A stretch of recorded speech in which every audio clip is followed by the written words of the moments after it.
எதற்காக குழப்பமும் போராட்டமும் உறவுகளிடமிருந்து துவங்குகிறது? அதை சிந்தித்ததுண்டா?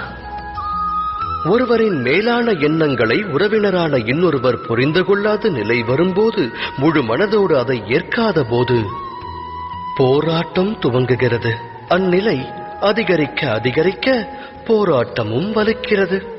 அடுத்தவர் எண்ணங்களை ஏற்றால் சுகம் அங்கு பொங்கும். இது சத்திய வார்த்தைகள்.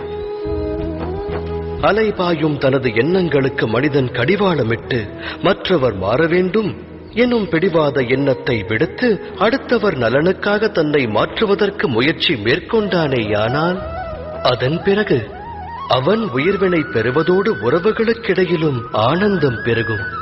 அந்த வகையில் சுற்றத்தாரை ஸ்வீகரிப்பதல்லவா சுகத்திற்கான மார்க்கம்? சிந்தித்து செயலாற்றுங்கள்.